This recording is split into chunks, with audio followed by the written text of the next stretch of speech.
Hello दोस्तों, नमस्कार। आज की इस वीडियो में एमएस वर्ड के इंसर्ट टेबल के बारे में बताने वाला हूँ कि टेबल का यूज किस प्रकार से किया जाता है। तो इस वीडियो में टेबल के बारे में टिप्स एंड ट्रिक्स बहुत ही शानदार तरीके से बताने वाला हूँ। तो इसलिए आप इस वीडियो को शुरू से अंत तक देखिएगा ताकि आप एमएस वर्ड में टेबल के मेन्यू के बारे में किसी तरह का परेशानी ना हो और किसी भी तरह का काम करते वक्त आपको कोई भी दिक्कत नहीं आए। तो सबसे पहले मैं एमएस वर्ड को ओपन ही कर लेता हूँ। ओपन करने के बाद आपके सामने कुछ इस तरह का टेम्पलेट यहाँ पे शो होगा। आपको ब्लैंक डॉक्यूमेंट में क्लिक करना है अगर आप किसी भी तरह का कोई भी काम करना चाहते हैं। तब हम टैप कर लेते हैं। आप देखते हैं कि ये हमारा एमएस वर्ड का कुछ रियल फेस है। और आज के इस वीडियो में इंसर्ट मेन्यू के टेबल रिबन के बारे में बताने वाला हूँ, क्योंकि अधिक से अधिक लोगों की परेशानी टेबल ही में होता है कि टेबल का यूज किस प्रकार से किया जाता है। तो आज की इस वीडियो में बहुत ही शानदार ट्रिक्स बताने वाला हूँ टेबल के बारे में। तो सबसे पहले मैं इस पर सेलेक्ट कर लेता हूँ। ये हमारा कॉलम हो गया दोस्तों, है ना। ये ऊपर वाला हमारा कॉलम हो गया। मान लीजिए इसी कॉलम के नीचे जस्ट आते हैं तो ये हमारा रो हो गया, है ना। इधर जाते हैं तो हमारा कॉलम, इधर आते हैं तो हमारा रो हो गया है। इस तरह से आप यहाँ से कॉलम का या रो का इंसर्ट करा सकते हैं यहाँ से, है ना। मान लीजिए हम यहाँ पे कुछ टैप कर लेता हूँ ताकि आपको समझाने में ज़्यादा दिक्कत नहीं आए, है ना। मान लीजिए हमको यहाँ पे वन टैप किए और हमको अगला ही कॉलम में जाना है। तो उसको जाने के लिए दो तरीका है। मान लीजिए एक माउस का कर्सर लेकर जाइए, या तो कीबोर्ड से टैप यूज कीजिए। टैप यूज करने के बाद आप देखते हैं हम दूसरा कॉलम में पहुंच चुके हैं, है ना। इस तरह से आप दूसरे कॉलम में जा सकते हैं। मान लीजिए हमको ये वाला कॉलम में कुछ एडिट करना है। एडिट करने के लिए आप माउस का कर्सर लेके जाइए, यहाँ से एडिट कर सकते हैं। मान लीजिए हमको एडिट करना है। मान लीजिए हमको यहाँ 45 लिखना था। या तो एक और तरीका है, कीबोर्ड से शिफ्ट के साथ टैब यूज कीजिए। है, शिफ्ट के पास टैब यूज करने के बाद यहाँ से एडिट कर सकते हैं दोस्तों कुछ भी, है ना। दो तरीका है। मैं इस वीडियो में सभी के बारे में दो या तीन तरीका बताने वाला हूँ ताकि आप किसी भी वक्त काम करते वक्त दिक्कत नहीं आए, है ना। ये हमारा दूसरा मेथड हो गया। मान लीजिए कुछ टाइप कर लेता हूँ आगे जाके कुछ डेटा को। मैंने कुछ यहाँ पे डेटा को टाइप कर लिया है। आप देख सकते हैं कि मेरे हमारा डेटा जो है कुछ इस प्रकार का है। मान लीजिए आप कहीं पर भी काम कर रहे हैं, कहीं पर भी आप कंप्यूटर के फील्ड में या सीख रहे हैं, तो उस वक्त आपको परेशानी ये होती है। मान लीजिए ये हमारे डेटे है, डेटे के बीच में और हमारे एक कॉलम छूट गया है, या किसी भी तरह का कोई भी कॉलम हमारे एक रहना चाहिए जिसमें हमको कुछ भी एडिट या टेस्ट करना यानी कि लिखना है। मान लीजिए हमको जो है तीसरा चौथा के बीच में एक और कॉलम का जरूरत पड़ जाए, तो उस वक्त आप माउस का कर्सर यहाँ पे लेकर आइए कॉलम के बाहर, और यहाँ से कीबोर्ड से इंटर प्रेस कीजिए। आप देख सकते हैं कि हमारा कॉलम हमारे बीच आ चुका है ना।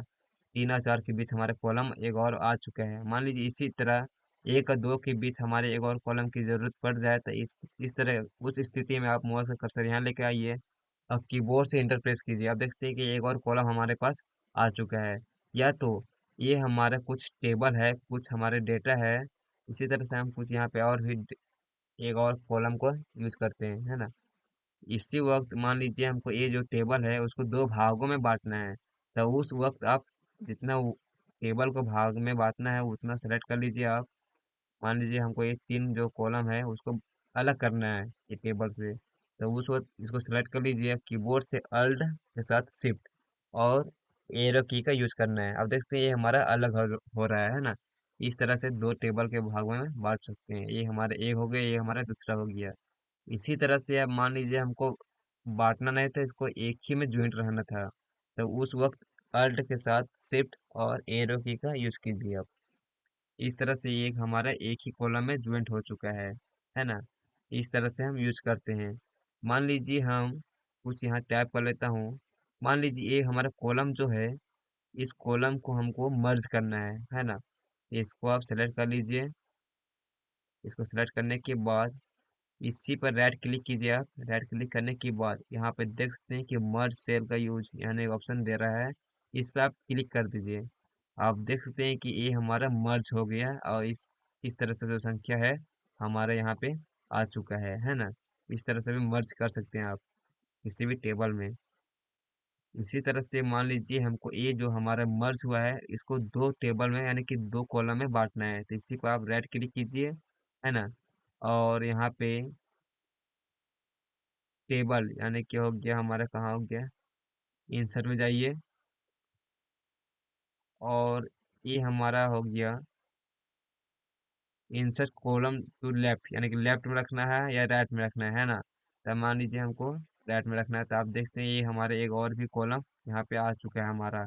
इस तरह से हम कॉलम यहाँ से भी ला सकते हैं दोस्तों, यहाँ से इंसर्ट से ला सकते हैं कॉलम, रो भी ला सकते हैं, और रो को ऊपर साइड ला सकते हैं या नीचे साइड ला सकते हैं, या इंसर्ट को सेल कर सकते हैं दोस्तों यहाँ से, है ना। इस तरह से आप यूज कर सकते हैं। देखते हैं कि हमारा एक और भी कॉलम यहाँ पे आ चुका है। मान लीजिए यहाँ कुछ हम टेस्ट को टाइप कर लेता हूँ, है ना। जैसे कि माय नेम इज सत्यम, है ना। ये जो टेक्स्ट है उस ये जो टेक्स्ट का जो डायरेक्शन है इसको हम सीधा में नहीं रखना है, मान लीजिए हमको कुछ तिरछा में रखना है, तो इसको सेलेक्ट कर लीजिए आप। या सेलेक्ट नहीं कीजिएगा तो इसी तरह रखने दीजिए, इसी पर राइट कीजिए, क्लिक कीजिए माउस से। राइट क्लिक करने के बाद आप देखते हैं कि टेक्स्ट डायरेक्शन का यूज यहाँ हो रहा है दोस्तों। आप इस पर क्लिक कर देना है आपको, है ना। क्लिक करने के बाद आप जो टेक्स्ट का जो डायरेक्शन है किस तरह का रखना चाहते हैं, इस तरह का या इस तरह का या इस तरह का। हमको मान लीजिए इस तरह का रखना है, तो इसका सेलेक्ट कर लीजिए, आप ओके पर क्लिक कर दीजिए। आप देखते हैं कि ये हमारे टेक्स्ट का डायरेक्शन है इससे बदल के आ चुका है यहाँ पे। इस तरह से आप यूज कर सकते हैं अपने इंसर्ट मेन्यू के टेबल रिबन में, है ना। आज की इस वीडियो में इतना ही बताने वाला हूँ। अगला वीडियो में पूरा डिटेल से बताने वाला हूँ अगला अगला टॉपिक के बारे में, है ना। तो वीडियो अच्छा लगा हो तो मेरे चैनल को सब्सक्राइब कर लीजिएगा, ताकि आने वाले वीडियो का नोटिफिकेशन आपको मिलता रहे। मिलते हैं दोस्तों अगला वीडियो में, तब तक के लिए जय हिंद।